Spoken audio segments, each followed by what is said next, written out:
Hey you guys, Shanda here. So I want to talk about what the heck are you tolerating in your life? So first and foremost, obviously I own a company called Hardcore Business. We help people build businesses, and I've been doing that for just going on to 7 years now. And what I can tell you is from living here in San Diego, looking at the ocean, running my company from my living room, I still get in these moments, and I'm sure you can relate, that you stop and you say, what am I tolerating? Right? What are you tolerating right now in your life? You know, it's funny because I woke up in a bad mood this morning. Like, I've been up since 2 a.m. as having one of those moments. And so as hey guys, as I'm on my rant right now, Carmen. So I got up at 2 a.m. I'm sitting there and I actually get up. I was laying in bed going, just go to sleep, just go to sleep, just go to sleep. You're going to get up at 4 a.m., just go to sleep. And my head is spinning. And it's spinning around things that I'm tolerating, right? It's spinning around things that I'm tolerating. And it just inspired me to throw out what I was going to talk about and talk to you about this, because I think it's super smart. So if you are tolerating something in your life, just go ahead and hit like a thumbs up, like, yes, I can relate, or a heart, yes, I can relate. I totally get it. I am tolerating some things in my life right now. So I go into the kitchen and I open up a drawer and look at this. There's a broken cell phone. Like, what am I keeping this for? There's like, love doTERRA, love it, but I've got all these tiny little things that I'm never going to use. I got some broken keychain that says Imagine. I got some little rose quartz crystal, like it's going to change my life. And I've got this thing we picked up in Whistler, Canada years ago that was really fun to wear for a short period of time. That is just sitting in a drawer with all this junk on things that I'm tolerating. And so one of my amazing clients, Krista O'Leary, I'm happy to introduce you to her if anybody wants her information, but she basically is an interior designer. But she's an interior designer with all these wisdoms around not just feng shui, but just flow. And it's not just the spiritual flow. I'm just saying, like, why do you put clutter in certain areas, right? Like, if you have that chair in the corner of the room that your clothes just get thrown on, you know, all of that stuff sucks your energy. And if you're a woman, it's even worse because you notice everything around you. And so it makes a very highly unproductive environment. And since I work from home right now, we're looking to buy an office, but since I work from home right now and have for the last 6.5, almost 7 years, you know, my space has been something that I've controlled and put it in a environment, put myself in an environment that I've really been able to be productive inside my business because nothing distracts me, not even the fridge. Like, everything's super in its place. So over the last few years, I've just noticed that there's been a lot of clutter that has been added to my life. And it doesn't matter why, but I started talking to Krista, one of my clients, and I was saying, well, talk to me about this thing, like this interior design and how you actually get great results for people. And I promise you I'm going somewhere with this because I think it's highly interesting. Like, just interesting, right? Like, instead of like, I know I should do that, this just opens up your mind. She goes, you know, if your grandmother passes away and she gives you this really beautiful jar or painting, and you put it in your living room or you put it in your bedroom, even though it's beautiful, every time you see it, there's this moment of like, oh, my grandma's not here, even if it's not on a conscious level, on a subconscious level. And when she was sharing this with me, she was sharing that example, and she said, so if you have things in your life and around you that are related to a moment in your life that was less than extraordinary, like an ex-boyfriend or an ex-wife or, you know, a child passing, like just things that you might hold on to for sentimental values, but that moment's past. Then you have on the other side all these dreams and aspirations, and you're like, gosh, I'm working so hard, and why won't this thing move forward? Like, what's going on? I gotta hit my head against the wall because I'm just doing everything I possibly can to turn myself inside out. You got all that type of energy. But then you got all this other type of energy inside your life going like this. And it makes it really hard for the momentum to kick up. And here's something I know for sure as a business coach.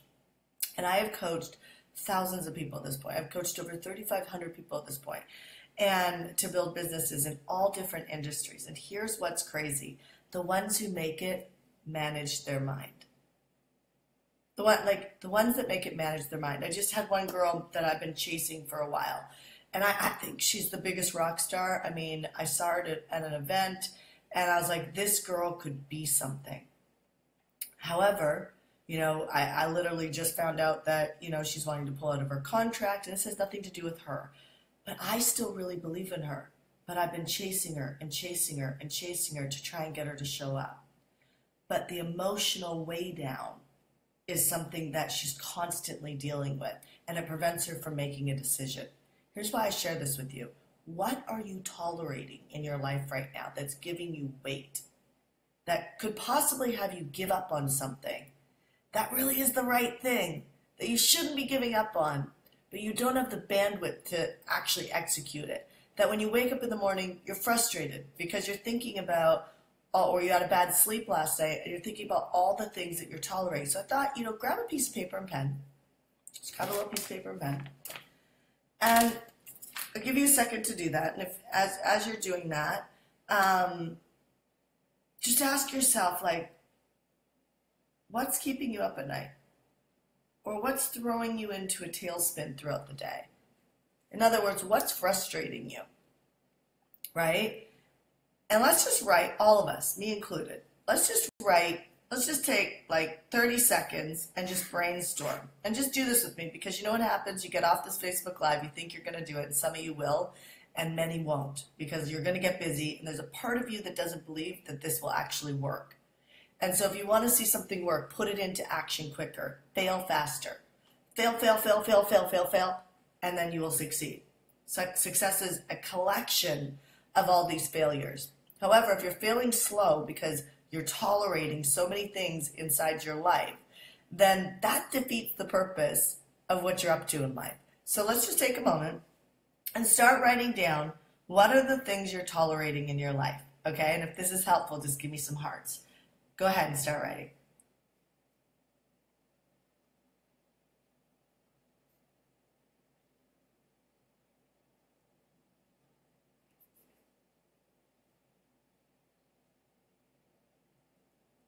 Keep writing. What are you tolerating in your life? We're writing right now, right? So keep writing. I know you're tolerating relationships, you're tolerating the way he might treat you, you're tolerating that he doesn't do any work around you, you're tolerating a team member, a virtual assistant, you're tolerating the fact that you don't have enough money in your savings account, you're tolerating clothes that just don't look amazing on you, you're tolerating an average relationship with your mother. What are you tolerating? Just go ahead and brainstorm for a second.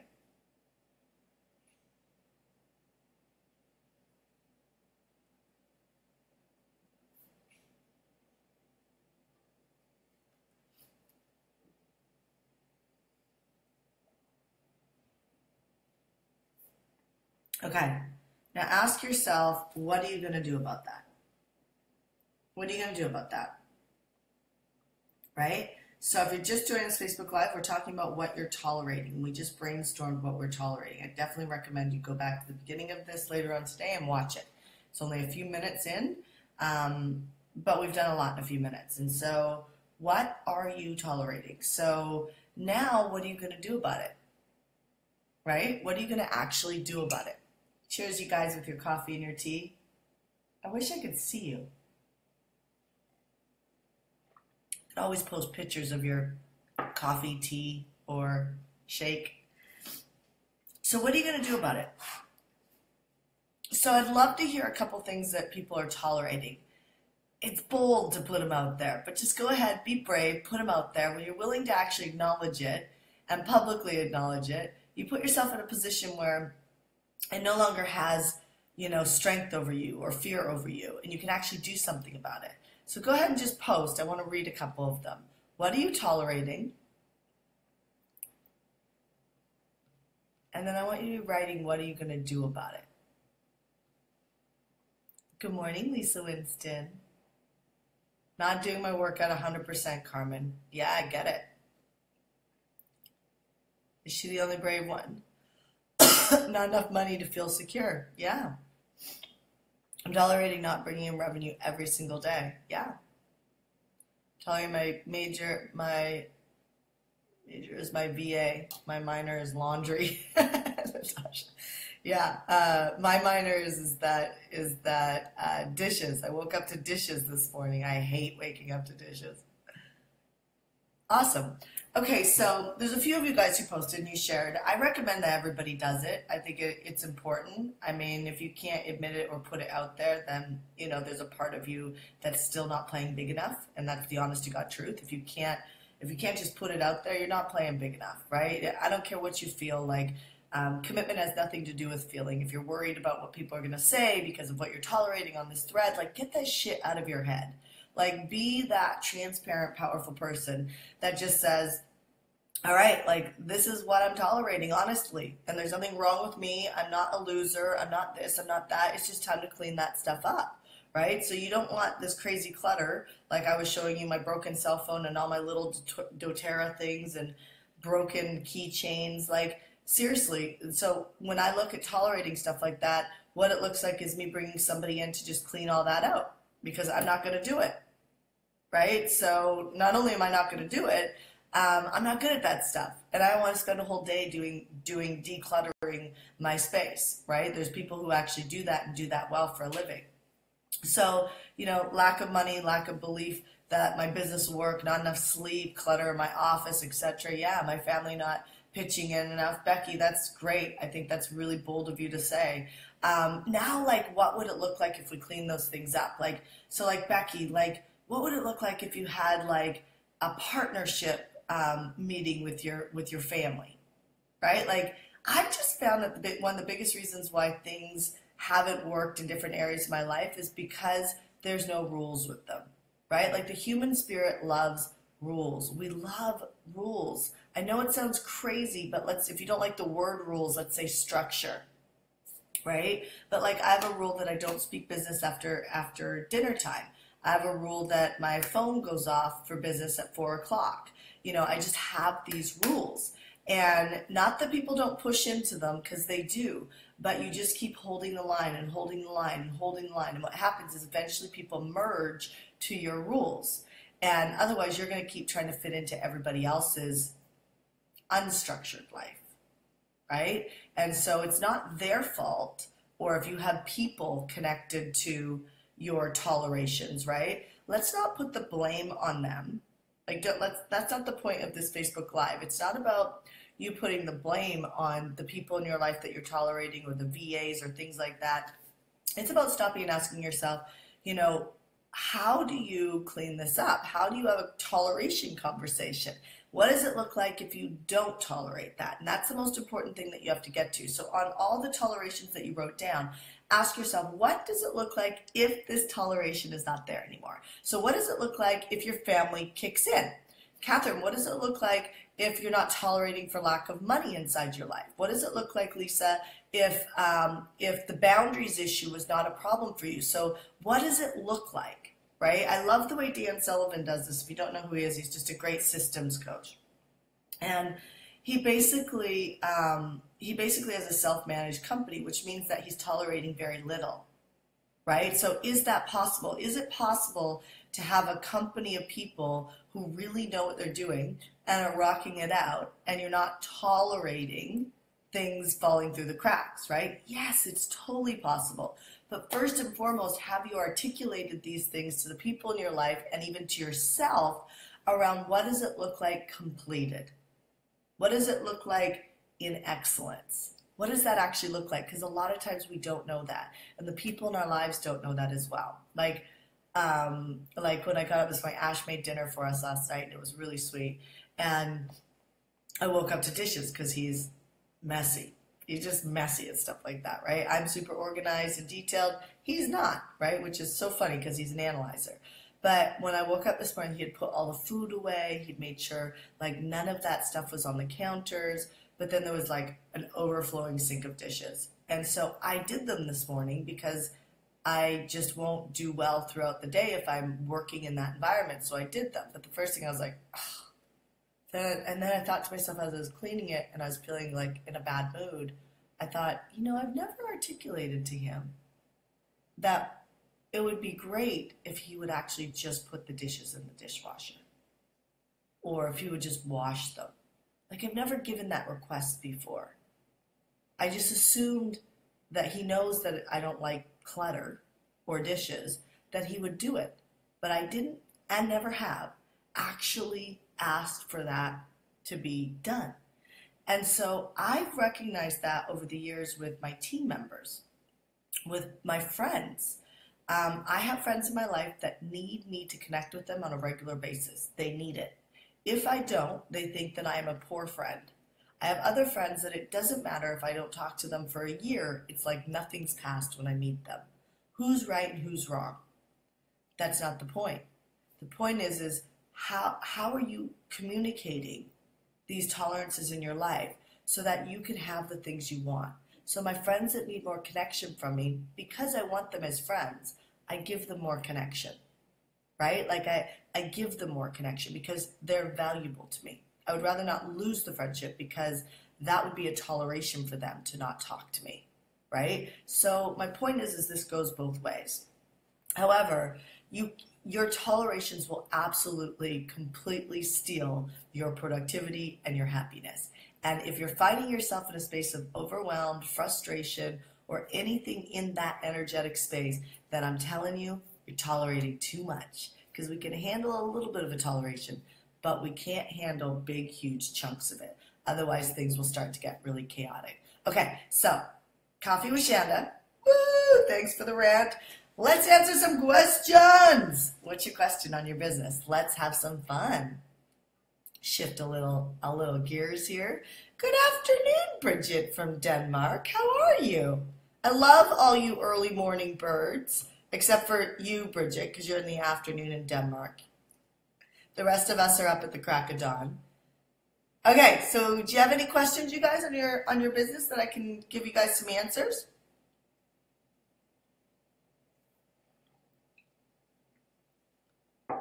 Okay. I see hearts and all these beautiful things, but I'm looking for some questions. I want to make a difference for you. Is everybody rocking at their business? They don't need any support anywhere? You're just good? You're welcome, Catherine. Good morning, Erica! What advice do you have for real estate agents to crush leads and potential clients? Do you know that my background's in real estate? I love real estate. Love it. In fact, we have a new employee that's coming onto Hardcore that we've actually taken from the real estate world, from the Rich Dad, Poor Dad company. And so, so how do you so here's how I did it. And I could tell you a million ways to do it. But how I did it when I was in real estate is I leveraged investment groups' email lists. I'm big on email lists. I'm huge on email lists because it's just so easy to do business this way. So what I did was I would partner with investment groups and I would send them a video of me talking about what I do, what I specialize in, and I would partner with investment groups. They would email out to their databases different deals that I would find for them. So for instance, and I'll give you a couple different ways of doing this. So I would go to an investment group and I'd say, what are your investors like? What are you guys teaching your investors? What type of deals is your investment group really about? Like, what's the point of view of this investment group that creates wealth? They would tell me. It might be, they want to do like maybe cash flow properties or buy and holds. And what I would do is I would go and I would work with housing developers, new housing developers, and I would craft the deal that my investment group would want. And I would bring the deal back to the investment group because as long as you have bird dogged the property, meaning that as long as you have found the property that their investment groups want, they will send out an email to their database and they take a cut of the commissions in the form of a referral fee, right? So Erica, that's one way of getting a ton of leads. I mean, I would wake up literally daily with 250 leads a day. It was crazy. People filling out applications. Another way that I did it is I went and I worked with authors who wrote books on real estate. Even like wrote books on like vacation rentals, investments, renovating, things like that. I really focused in that world a lot on real estate. However, it's the same scenario. I mean, it doesn't matter if you could find groups that have your ideal buyer in them, then you could actually leverage their already existing databases. Now, there are also, that was the best way that I did it. I don't know what you specialize in real estate and if you'd even want to work with investors like that or second home buyers, but it really is a great way to get a ton of leads or working with authors. So hopefully that kind of like, and there was nothing fancy. I mean, they would send out an email with literally like a picture of the property that we'd take from the website or a picture that we'd take on our phones, and we'd put it in an email with just some details about this home or this investment deal. And the applications would come rolling in. Email marketing has got to be one of the easiest ways to make money, which is why everybody needs an email list. Okay. My tolerance this morning is that I woke up feeling a little down. Me too. I was a little frustrated this morning that I've seen a loss in my mojo this week and with my list. a loss in your mojo with your list. I think I sent too many emails last week. How do I get back on track with my list, and how many emails a week should I be sending? You know what? Honestly, a lot of my friends that even at bigger companies than me, they send out 5 emails a week. So not saying everybody does that. There's a lot of people who don't send out emails for months and months and months that just focus on product launches. Like they sell one, B school or something like that. Like they really just hit their list in a limited amount of time. However, look at like Lewis Howe, that he's doing podcasts and he's sending quite a few emails about his podcast. That sometimes you get a lot of them, sometimes you get them like spread out. However, like digital marketer and a lot of the people who are doing a lot more tracking will tell you that the more emails that you send, the better. So it's really important that it's about what you're sending them. So if you're feeling disconnected to them, I think that probably has to do with the fact that your mindset's just been hit. And so, pulling back is, I don't think, the way to do it. I think it's actually just giving something ridiculously valuable that they want. So what would they love from you? Sloan, this is great. This is a great this morning. Let's talk money objections. If we're game. Yes, we are game. What is the number one way to demonstrate value consistently if value translates to no money objections? Yes. So generosity and yes, understanding the question is vague. No, the question isn't vague. I got it, Sloan. Sorry. I need a little bit of something. My throat's clogging up. Okay, so Sloan. Yes, if someone gives you a money objection, it's because they don't see the value. Even if they don't renew with you and they're like, I love you, but I think I'm good. It's the fact that they don't see the value in investing anymore because they think they're good, which means that they don't see that you have anything else to offer them to get them to where they want to be. So part of this is ambition on their part. So you have to know that. So part of it is people kind of, they lose their ambition. I see it with my clients. It's like they'll be on for a couple years and they're like, woo, like building, excited, on fire, and then they'll be gone for a year. Where they're there, but they're not really like phoning me up because they need to figure out how to do something to be able to get to that next something in life. You know what I mean? Like they're not. So, ambition is unfortunately not something that many people hold long term. They come in and out of it. And so part of your job is to get people to aspire to be more ambitious in life, whether that's in any arena. Like just think about it for a second. How many people are in a relationship that you're like kind of bored? Or if you weren't fighting, you'd definitely be bored, meaning that that creates some sort of drama in the relationship. Or, and hopefully you can hear this, or you've been married for a really long time, but you haven't had sex for like a year. Like that's not okay. I mean, that's a form of a lack of ambition to have an extraordinary relationship. Like, I'm fine, me, it equates to unambitious. So part of what you've got to do, Sloan, is you got to raise people's ambition. And part of that is about them actually seeing a new possibility, right? There's a personal development training that a lot of our clients go to in San Diego, and everybody wants to, like, I recommend people go back and staff and coach, which is super important. But on a side note, I also have to save people from getting addicted to the work, because it feels so good, because you're always looking at the next possibility, right? And in sales, in enrollment, you have to get really good at that. You've got to get really good at pulling people up to the next possibility of the vision. And often we're like this in life.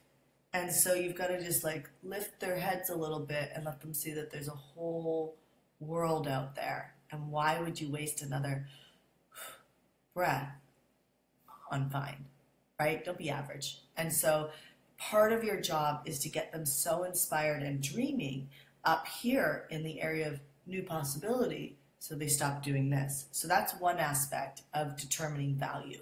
If you can do that, you're actually going to get them to do their part of the job, which is aspire to something, more ambitious in life. And so you'll find you can hear it in people's voice sometimes. Like, sometimes it's really apparent where people are like, hello? Yeah. That's a really uninspired person. And I'm not saying that they don't have dreams. I'm not saying that they're a bad person. I'm just saying that they've lost their mojo. Right? So Sloan, you got to get that happening, putting their head up so that they're looking for they're aspiring to a new ambition in their life. And then secondly, when they're like that, I think you'll find that when you're doing strategy calls, you'll be able to get more excited about where you're taking them. And then the value will just be there. So hopefully, and of course, go try it and see if that little tweak makes a big difference in your ability to have people overcome the money objection. Of course, there's a lot of other coaching that I can give you around that, but I think if you just go and implement that little thing, what will happen is just knowing your personality, that you'll get excited. You'll get excited about getting them there because they'll be excited. And sometimes it's really hard to be the only person leading somebody's dream, right? So if you can get them to lead their dream a little bit more or a lot more, then what's going to happen is you'll be able to get in there and just serve. And when your service is coming from, you can do it, here's how, then there's no money objection. Okay? Okay, so Catherine, I've been watching your challenge about creating a movement and I love it. That is a really good challenge. With regarding to taking a stand, what is the best way to proceed if you feel like you have more than one stand or more than one group of people you really want to help? So Catherine, this is a great question. So you're a little bit split personality right now because you can help more than one group of people. So can I. And so can a lot of people on this thread right now. So the question is do you want traction in the marketplace so that you make a bigger impact with one group, or do you want to be greedy and try and get two? I'm trying to position it in a way that you just see it. Not saying you're actually greedy. I'm just saying that, whether your ambition is because you want to make more money and you don't want to leave money on the table so you want to serve both groups, or because you're just really motivated to make a big difference, you don't want to leave one group out. It doesn't really matter what energy you're in. The truth is you won't get as much traction unless you can sell one thing really well. So what one do you think you're better qualified? And don't say both. Don't say both. There's something that tips the scale on one side. I would recommend that you build a massive email list, and I recommend that you really push that one product out into the world. And then if you want to do some cross-selling in some other areas, you can do that. Okay, so that will be I know that I've even heard one of my peers, I don't know, 2 years ago, who's got an 8-figure company, talk about how entrepreneurs have many things that they want to do, and they should do all of those things. However, this person sells one thing and has for the last 5 years, right? So the truth is you've got to sell one thing really well in the marketplace if you're going to scale your monetary fulfillment in life, if you're going to scale even your impact in life, because our fulfillment comes from, it really does. I mean, I shouldn't say it comes from, but I remember Tony Robbins talking a few years ago about how he wasn't able to crack the code on fulfillment. I don't know if he has now. I have no idea. But I kind of disagree, because unless he's not letting it in, because when I see people making a difference for people, when I see people getting feedback from their client base or their email list or through social media about how much of a difference that they make for them, I see the people on this side light up. And that's like this beautiful fulfillment.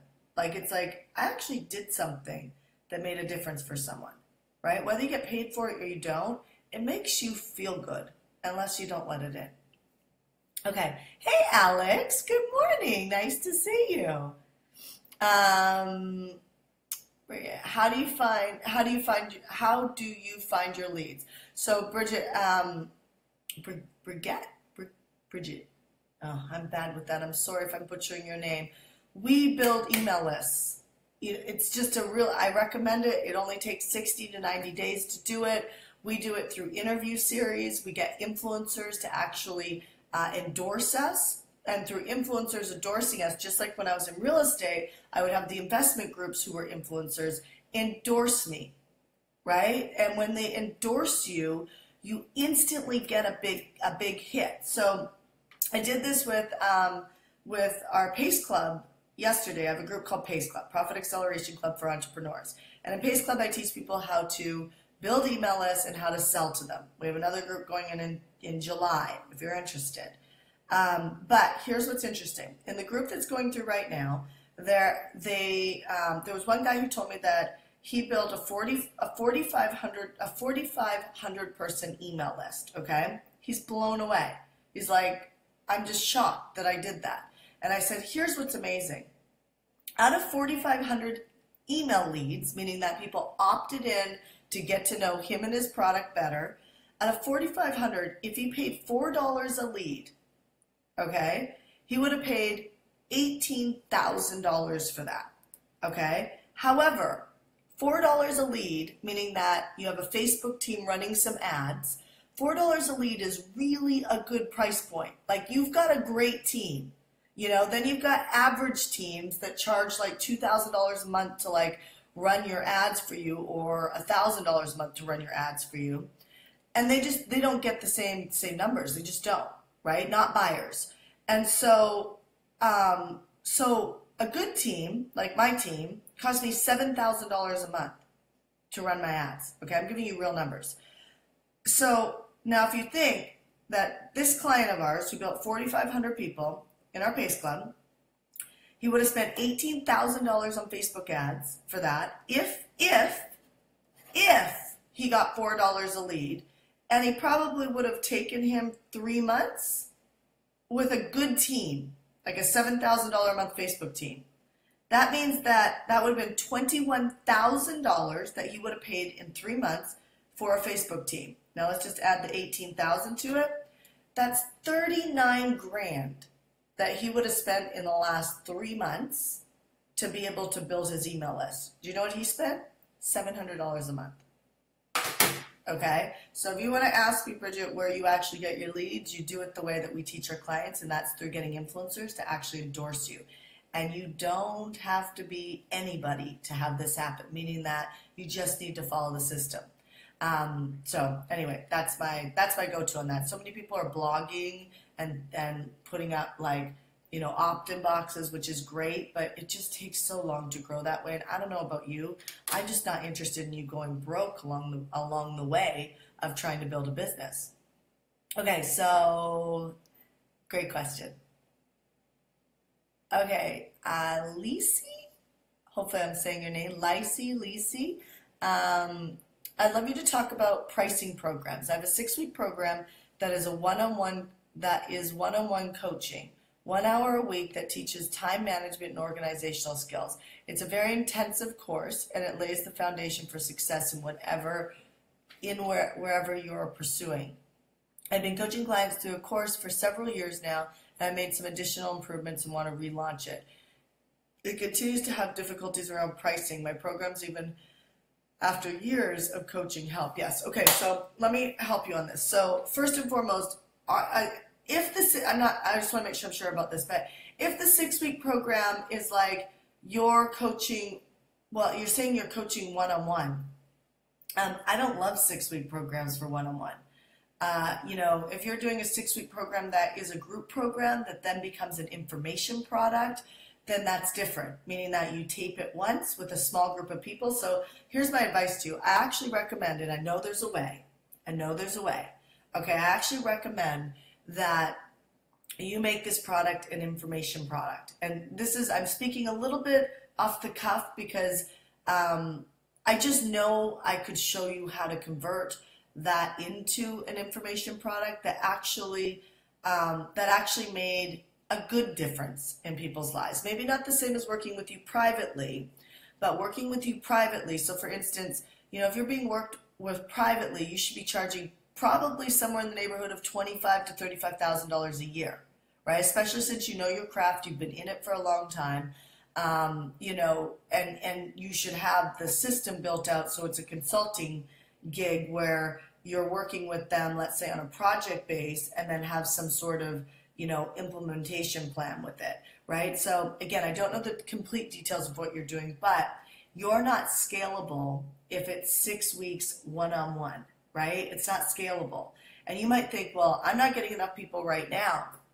I know, probably, I get it, but that's because of the model or you don't have enough clients, right? So I don't know what your email list is at, but you just heard me talk about email lists. If you have a good email list of 5,000 or more, ideally you want to get it to 20, 25,000 and then scale up from there. You're not going to have a problem finding clients, and it won't be a pricing issue at all. So if I was going to work with you privately for 6 weeks, which I wouldn't, if I was, well, to give you an idea, I charge my clients $15,000 for a day with me, and I charge people who aren't clients mine $18,000 for the day with me, and that's 5 hours, right? And I mean, if I was to show you my calendar right now, last week I had three VIP days, right? And so the demand is there and it's available, and that's basically because I built an email list that have then created a tribe of raving fans and clients,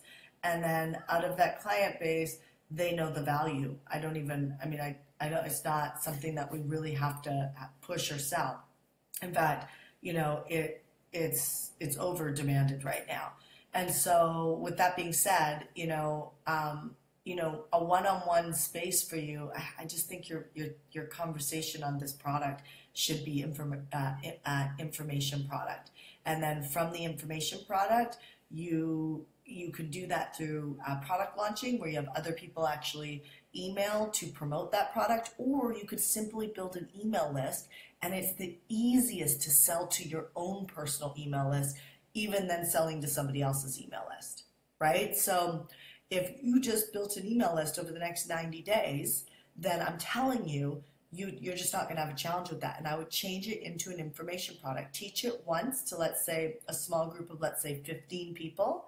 And out of those 15 people, let's just say you do a pilot program, they all pay you $700. You do 15 people, that's $10,500. And let's just say you do that. Let's just say you do that over 3 months. That's $31,000 for you, $31,500. So $700 a month for 3 months, and make the program a 90-day program. Teach it to just 15 people, make $31,000, and take the recordings of that and now make that an information product. Build a nice email list and sell that information product to the email list all year long through, let's say, a webinar or a teleclass or something like that. And then from there, you'll get a bucket of people that are really great ideal clients for you. I mean, say you just sold, and I know this might sound crazy, but these numbers are not crazy if you build an email list. But say you just sold 80 in a year, right? There's probably a really good chance that 25% of those 80 are going to be good clients for you. So maybe 20 of them end up becoming higher level one-on-one private clients of yours that you could then charge a significantly higher, amount for. So if you charge, let's say, $25,000 to 20 people, you'd make $500,000. So this is why it's really important to get proper coaching, proper business coaching, because I've just seen people struggle for like years, and they have great products, they want to put out a great product in the world, or they want to leave their job. But I'm just talking about specifically people who've been in business for a long time. The reason why I just push it out there about build an email list, get influencers to endorse you, and build a really big email list. And we do teach that. I mean, we can help you, or you could do it on your own. But my point is you can just alleviate so many of those problems in a short period of time, right? You just can, instead of spending years and years and years like just piecing in a few clients here and there and just really not ever getting that explosion or overflow of capital that you need. So hope that makes sense. Okay, so Julie, Julie's speaking to me. Okay. All right, let's do one more.